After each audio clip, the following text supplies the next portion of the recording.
여러분, 안녕하세요. 시설 뚫어뻥입니다. 여러분, 예상했던 그 소식이 나왔습니다. 소방청이 공동주택 세대점검 과태료 부과를 또다시 1년 연장한다는 소식인데요. 솔직히 이거 예상했습니다. 아니, 예상을 넘어서 이제는 연례 행사 아닙니까? 2022년 12월 제도 시행하고 2024년 12월부터 과태료 부과 유예, 2025년 11월까지 연장, 그리고 이번에 또 2026년 11월까지 연장. 이게 뭡니까? 이게 정책입니까? 오늘은 이 엉망진창 정책에 대해 제대로 짚어보겠습니다. 첫 번째, 애초에 실현 불가능한 정책. 먼저 공동주택 세대점검 제도 자체를 봅시다. 아파트 5층 이상 모든 세대가 2년마다 소화기, 감지기 점검하라는 건데요. 좋습니다. 취지는 이해합니다. 안전 중요하죠. 그런데 현실은요? 장기 출장 가는 사람, 해외 체류자, 독거노인, 1인 가구, 맞벌이 부부 등 이 사람들이 언제 어떻게 점검합니까? 소방청은 자율적으로 점검하라고 하는데 자율이면 자율이고 의무면 의무지. 이게 무슨 자율적 의무입니까? 말장난 아닙니까? 더 웃긴 건 이 제도 만들 때 현장 의견은 제대로 수렴했습니까? 전국 아파트 몇백만 세대가 이걸 실제로 이행할 수 있는 구조인지 검토나 했습니까? 책상에서 만든 탁상행정의 전형입니다. 두 번째, 과태료 코미디. 자, 이제 과태료 얘기해봅시다. 처음엔 300만 원이었습니다. 소화기 점검 안 했다고 300만 원이요. 이게 말이 됩니까? 여론 들끓으니까 50만 원으로 낮췄습니다. 그것도 모자라서 이번엔 기초생활수급자, 독거노인한테는 10만 원으로 또 낮춘다고 합니다. 이거 보세요. 이게 정책입니까? 경매입니까? 300만 원, 50만 원, 10만 원.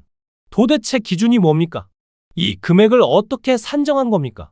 처음 300만 원 책정할 때는 뭘 근거로 했고, 지금 10만 원으로 내릴 때는 또 뭘 근거로 합니까? 이건 정책이 아니라 즉흥적 땜질입니다. 세 번째, 유예의 무한 반복. 가장 큰 문제는 이겁니다. 과태료 부과를 계속 미룬다는 게 무슨 의미입니까? 제도가 현장에 안착 못했다는 거 아닙니까? 국민들이 따라올 수 없는 제도라는 거 아닙니까? 소방청은 제도 안착 지원이라고 말하고 규제보다는 지원과 홍보에 집중한다고 합니다. 좋습니다. 방향은 맞습니다. 그런데 4년 동안 뭐 했습니까? 2022년 제도 시행하고 벌써 4년 가까이 됐는데 그동안 제대로 된 홍보와 교육이 있었습니까? 국민들이 왜 소화기를 점검해야 하는지, 어떻게 점검하는지 제대로 알고 있습니까? 홍보에 집중하겠다는 말만 4년째 반복하고 있는 겁니다. 이건 마치 시험 공부 안 하고 다음엔 열심히 하겠습니다. 만 4년째 반복하는 거랑 똑같아요. 네 번째, 경기 침체 핑계. 소방청은 이번 연장 이후로 경기 침체로 인한 서민 경제 부담을 들고 나왔습니다. 좋습니다. 서민 경제 고려하는 거 나쁘지 않습니다. 그런데요, 경기 침체는 어제 오늘 일입니까? 2022년에 이 제도 만들 때는 경기가 좋았습니까? 왜 제도 설계할 때는 생각 안 하다가 과태료 부과할 시점 되니까 갑자기 경기 침체 얘기합니까? 이건 핑계입니다. 전형적인 뒷북 행정이에요. 다섯 번째, 관리사무소 떠넘기기. 그리고 여기서 또 하나 짚고 넘어가야 할 게 있습니다. 일각에서는 관리사무소에서 점검하면 되지 않느냐는 의견도 나옵니다. 이게 말이 됩니까? 각 세대 안, 그러니까 전유 부분은 개인의 사유재산입니다. 관리사무소가 개인 집 안까지 들어가서 점검할 법적 권한이 있습니까? 없습니다. 관리사무소에 그런 의무가 있습니까? 없습니다. 더 웃긴 건 전국 아파트 관리사무소 인력이 몇 명입니까? 수백, 수천 세대를 일일이 방문해서 점검하라고요. 입주민들 동의는 다 받을 겁니까? 집 비었을 때는 어떻게 합니까? 이건 현실성 제로인 탁상 공론입니다. 소방청이 할 일을 못하니까 이제는 관리사무소한테 떠넘기자는 겁니까? 아니면 관리사무소가 입주민한테 점검하세요 안내문 돌리면 그게 해결됩니까? 책임 떠넘기기의 전형입니다. 결국 답은 하나입니다. 주민 스스로 화재 경각심을 갖도록 만드는 것, 이것밖에 없습니다. 여섯 번째, 진짜 해법은 뭡니까? 그럼 어떻게 해야 합니까? 소방청이 진짜 해야 할 일은 이겁니다.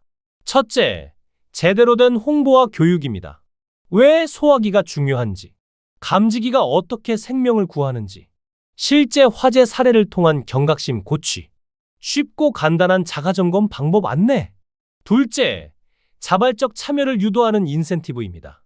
점검 완료 세대에 대한 화재 보험료 할인, 우수점검 단지 표창 및 지원, 스마트 감지기 보급 등 실질적 지원. 셋째, 점검 접근성을 높이는 시스템입니다. 모바일 앱을 통한 간편 자가점검 인증, 온라인 교육 영상 제공, 지자체별 무료 점검 지원 서비스 안내. 과태료로 협박할 것도 아니고 관리사무소에 떠넘길 것도 아닙니다. 주민들이 우리 집 안전은 우리가 지킨다는 의식을 갖게 만들어야 합니다. 화재 예방은 강제로 되는 게 아닙니다. 스스로 필요성을 느껴야 합니다. 4년 동안 유예만 반복하고 책임만 떠넘기지 말고 그 시간에 제대로 된 홍보와 교육에 투자했어야 합니다. 여러분, 좋은 정책이란 뭡니까? 국민이 공감하고 스스로 실천할 수 있는 정책입니다. 아무리 취지가 좋아도 국민 의식 변화 없이 과태료만 들이대면 그건 실패한 정책입니다. 공동주택 세대점검 제도 4년째 표류하고 있습니다. 소방청은 더 이상 유예 연장이라는 미봉책 말고 국민이 자발적으로 참여할 수 있는 환경을 만들어야 합니다. 안전은 중요합니다. 하지만 안전의식은 강요가 아니라 공감에서 시작됩니다. 오늘 영상은 여기까지입니다. 구독, 좋아요, 알림 설정 부탁드리고요. 여러분의 의견도 댓글로 남겨주세요. 이상 시설 뚫어뻥이었습니다. 감사합니다.